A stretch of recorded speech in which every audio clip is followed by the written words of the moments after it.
బెంగళూరులో పవన్ కళ్యాణ్ గారు పుష్ప గురించి మాట్లాడడం జరిగింది. దొంగిలించే ఇప్పుడు స్మగ్లింగ్ చేసే వాళ్ళు హీరోలు అవుతున్నారని పుష్ప గురించే మాట్లాడారు. దానిపైన మీరు ఎలా తీసుకుంటారు? కళ్యాణ్ గారు ఆ కాంటెక్స్ట్లో మాట్లాడారు, కానీ ఇది అనవసరంగా మనం దీనికని దానికని అప్లై చేసుకుంటున్నాం కానీ చిచి అసలు ఆయన స్టేచర్ వేరండి. అసలు ఆయన నేను అనేది ఊరినే ఆయన వచ్చిన సినిమా బ్యాక్గ్రౌండ్ నుండి దాన్ని ఏదో తక్కువ చేయాలని అసలు అలా అనుకోరు ఆయన. అదేదో కాంటెక్చువల్గా అలా ఫ్లోలో అలా వచ్చింది అంతే.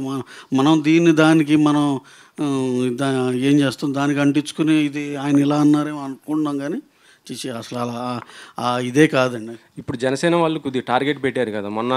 అల్లు వచ్చింది కాంప్లికేట్గా అంటే ఇప్పుడు ఈ ప్రాబ్లం సాల్వ్ చేసుకోవాల్సిన అవసరం ఉంది కదా సార్. బొలిశెట్టి ఆయన మాట్లాడటం, ఇంకొక ఆయన కూడా మాట్లాడటం, గన్నవరం అతను జనసేన. ఇవన్నీ సార్ ఇవన్నీ సినిమా వచ్చే మనల దాకే ఉంటాయండి. సినిమా చూసినాక మళ్ళీ అందరం ఒకటేగా అన్నట్టే ఉంటుంది.